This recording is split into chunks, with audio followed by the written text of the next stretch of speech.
Sabe aquele casal famoso que você acompanha nas redes sociais, que mostra o dia a dia, né, com a família, as viagens maravilhosas, né? Passa aquela imagem de felicidade eterna? Pois é.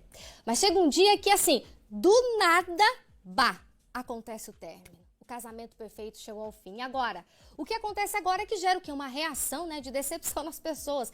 Mas por que será que isso acontece? Para nos explicar sobre essa comoção geral em torno das separações de pessoas públicas, aqui comigo a psicóloga e palestrante, a Karine Rizardi. Oi, Boa Paty. tarde, Oi Karine. lá, pessoal. Tudo bem contigo, minha linda? Tudo ótimo, graças a Deus. Bom, vamos começar falando assim, por que as pessoas elas se importam tanto com a vida dos casais famosos, né? E quando tem essa separação, ficam tristes, choram, parece até que vivem uma espécie de luto por esse casal, Karine. É super identificação, né?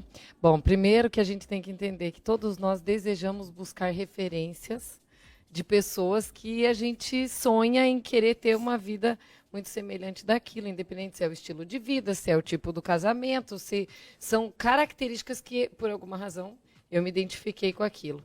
E quando a pessoa ela vive aquilo junto com a pessoa, tem o componente dela viver um luto junto. Porém, também há uma necessidade que as pessoas vivem e que isso não é tratado e nem falado. Mas ocorre também o excesso dessa exposição, ela te deixa sem blindagens. Né? Uma pessoa que está ali, que está expondo todo esse conteúdo da vida, e a gente precisa entender todo o que está por trás. E uma das questões é o desejo de cair. É engraçado, né? As pessoas teve até um estudo que fizeram com famílias muito abertas de Instagram, desejos não revelados de coisas que as pessoas sentem quando acompanham os stories, é o desejo da pessoa cair, o que não é o caso da sua pergunta. Gente, olha só.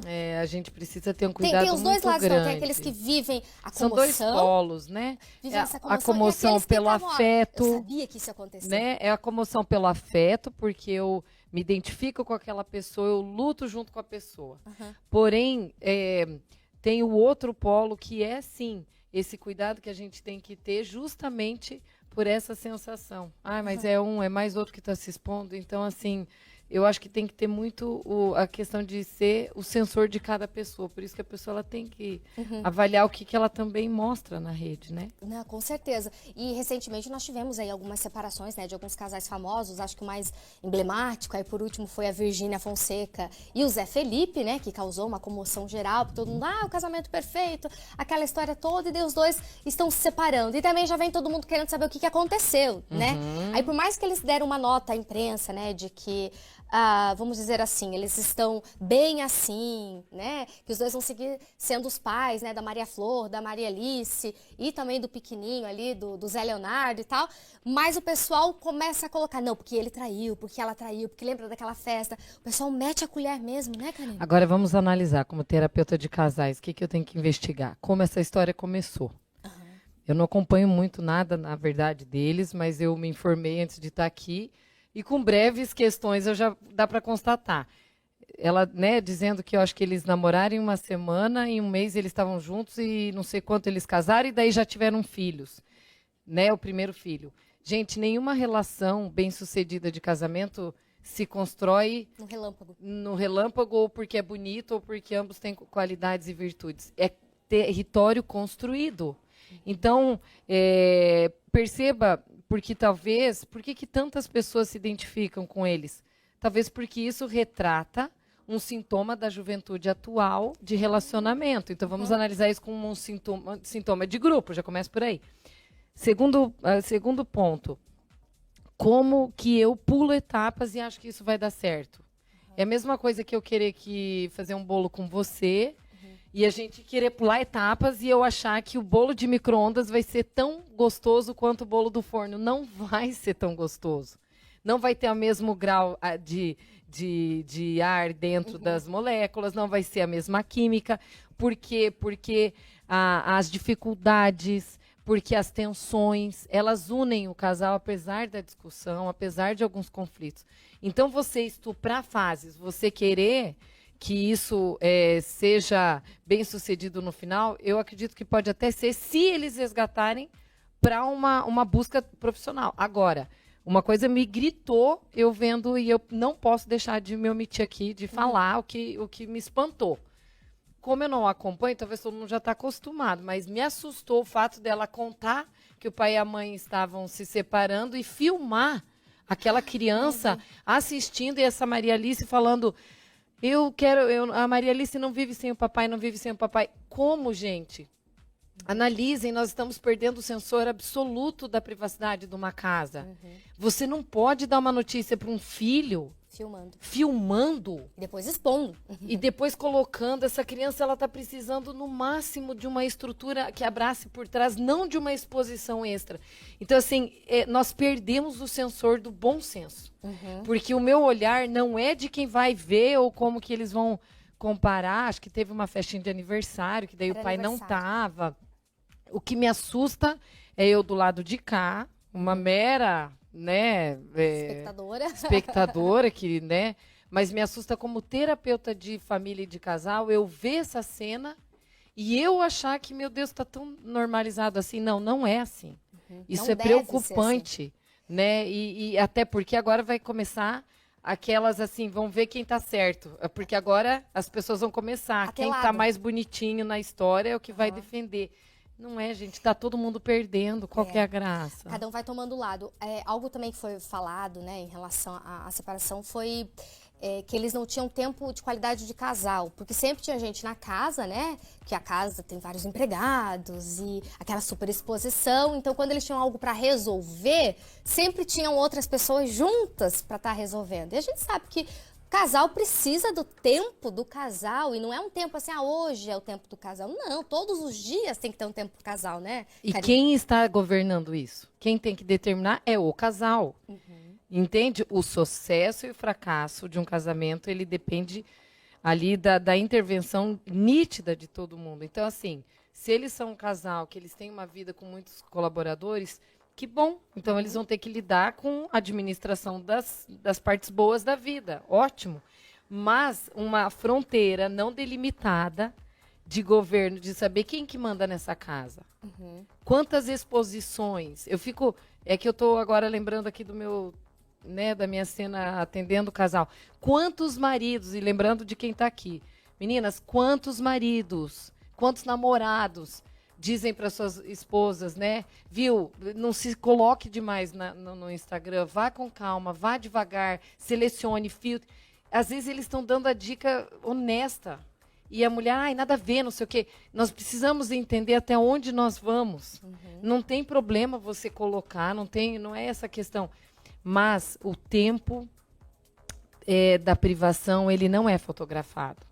Concorda comigo? Com certeza. Às vezes, o momento mais lindo, eu vivi uma cena essa semana rápida, falando assim, minha filha do meio, já adolescentinha, ficou doente, e eu fiquei fazendo carinho nas costas dela, e aí eu pensei, meu Deus, essa cena. E daí não dava para eu queria que a Adriana tirasse foto, sabe? Eu falei, amor, grava isso aqui, porque sabe, porque adolescente não quer que a gente fique em cima.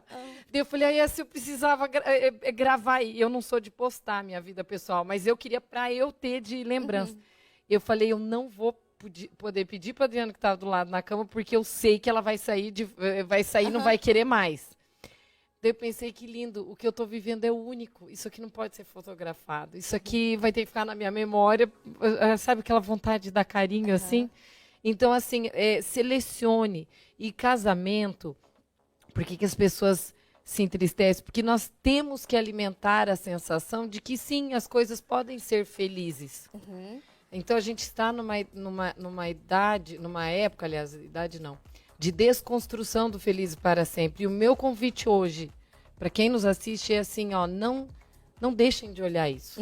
Nós podemos sim sermos felizes. Eu ia entrar nesse ponto. As pessoas, a gente tinha muitos contos muito felizes para sempre, né? Termina com felizes para sempre. E hoje em dia a gente percebe assim, que as pessoas, elas largaram meio de lado esse felizes para sempre. Parece que se foi, se não deu, né? Não tenho felizes para sempre. E parece que está faltando resgatar isso, né? E isso revela o nosso descrédito com os valores do afeto.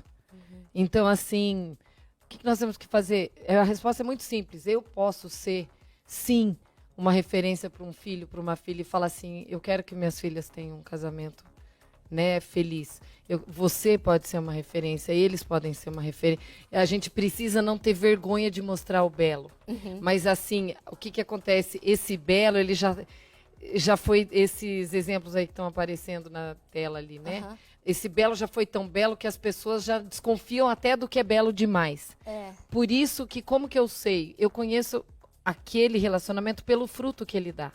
E o fruto nunca é rápido. Eu conheço um relacionamento bom, a média de 8, 10 anos, que você vai ter uma noção do que esse relacionamento está produzindo ao redor de quem convive com esse casal. E o principal é para a gente ter essa noção, não tanto os outros, porque isso vai exalar com naturalidade. E como as pessoas podem se blindar, por exemplo, não sei se essa é a palavra, mas em relação a essas notícias ruins, né, de separação de outros casais e achar que, então se fulano e ciclano separaram, né, quem sou eu para manter um relacionamento? Ou, então é aqui que ninguém vai ser feliz mesmo, não tem casamento perfeito mesmo. Como que a pessoa pode, que filtro ela deve utilizar? Primeiro, ela tem que entender que a vida dela é um código único, bonito, pessoal e construído por ela e pelo cônjuge. Ou pelo namorado que ela está namorando, caso tenha alguém aqui que nos ouça, já emendando com o assunto da semana que vem, que é Dia dos Namorados. Mas, gente, não existe caminho curto. Parem de viver a história dos outros. Eu diria isso, assim, sabe? É lindo, os outros, tá tudo certo. Mas, assim, não tem nada mais... sei lá, consistente do que você poder falar assim, que bonito. Bonito lembrar de cada fase que o casal vive, a beleza de cada fase. E quando você foca demais no que os outros estão vivendo, você perde uma coisa que é a presença com a tua história, sabe? Com o respeito da tua própria... Porque, por exemplo, eu já vi... casais em terapia de casal discutindo porque fulana ganhou um carro, eu não ganhei. A outra, né, porque o marido da fulana, eu não tenho o marido que a fulana tem. Gente, vamos evoluir, eu acho que o convite não existe história tão simples. A história que a gente quer contar da gente, mesmo a história dos contos, sempre tinham desafios. Então, assim, a gente não tem que ter receio desses desafios. Mas eu preciso estar disposta a construí-los juntos. E outra coisa que eu diria, quanto mais infantil é a pessoa, a mulher, mais infantil o outro vai ser também. Não existe uma relação onde um é infantil, o outro é maduro. Então, assim, nós estamos ou com 2 infantis ou 2 imaturos, 2 maduros. Então, assim, casal que lida com a verdade é um casal pronto para ouvir o que às vezes não gosta. E o casal mais compromissado com a manutenção, não o crescimento. Um casal que está disposto a viver sem crescer é o casal que pouco briga, pouco fala de umas verdades que precisam ser trabalhadas, pouco dá jeito de polir o que precisa ser polido. Então, você tem que analisar. Eu sou um casal, o meu casamento é um casamento que o meu contrato é com o crescimento, eu tenho que estar disposta a ter alguns conflitos que vão me gerar proximidade, mas mesmo que eu discorde é para lutar por aquilo. E o casal da manutenção é o casal da manutenção. Eles vão estar muito bem, eles não vão parar para debater, eles vão discutir só quando a coisa realmente estourou, e aí os efeitos podem ser desastrosos. Aí que muitas vezes casais com 20, 30 anos acabam se separando e muitas pessoas falam, mas o quê? Como assim? Então é um casal de manutenção. É um casal de manutenção, não de crescimento. O casal de crescimento a gente vê a longa distância. Eu já vejo assim um casal de crescimento quando eu vejo alguns comportamentos bem típicos. É um casal que não tem tanta necessidade de colocar em rede. Sabe por quê?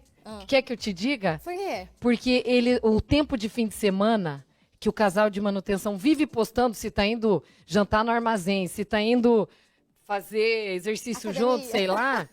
O casal de crescimento, eles estão vivendo. Enquanto os outros estão postando. Essa é a diferença. Eu vejo assim, não estou dizendo, novamente, não é para não postar, não me refiro a isso. Eu estou dizendo assim, o foco atencional do casal de crescimento é um foco para mim e para você. O resto vira... coadjuvante. Exato. Se der, a gente posta. Se der, a gente, sei lá, não sei o quê, mas o foco é eu e você. Agora, o casal da manutenção, você percebe quando quem vê uns stories, aquilo parece provocativo até, de tanto que aquilo queira ficar exaltado. E não precisa. Gente, a gente não precisa. Não precisa, ninguém precisa disso.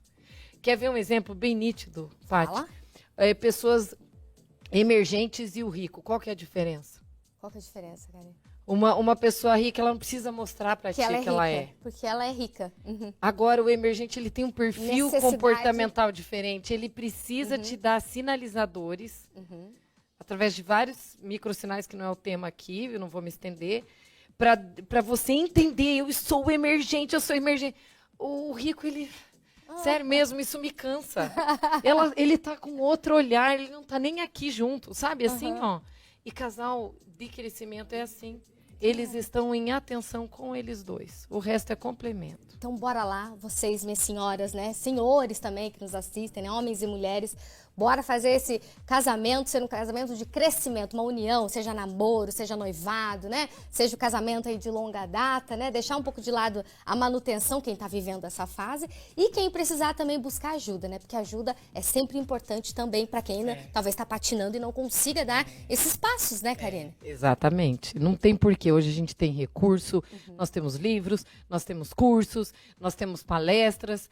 Hoje o casal que não quer buscar, então não sei por quê. Porque nós temos todas as ferramentas necessárias que as pessoas precisam. E, gente, vamos parar para pensar até numa coisa só para terminar. Claro. Há 50 anos mal tinha livro, não tinha curso, ninguém ia em terapia 50 anos atrás, e os casamentos existiam mais. Por que será? Porque eu não tinha resposta, eu ia procurar com você, você comigo, a gente se desentendia, mas no fundo a gente se resolvia. E hoje em dia, tá com problema, vão contar para a família, contem para as amigas e detalhe, cuidem com os conselhos de amigas, porque as amigas vão dizer aquilo que você está dizendo e você está perdendo de ouvir o outro que também tem sua verdade. Então, assim, a gente precisa só lutar pela relação. Eu, você e eu, acabou. Olha só como é simples, como a gente complica. É isso aí, gente. Que maravilha, que fala necessária. Karine Melino, muito obrigada pela presença aqui. Agradeço. Passa o seu Instagram. Karine Rizardi. Isso, Karine Rizardi. Perfeito, até uma próxima. Tá, viu? até mais. Tchau, tchau.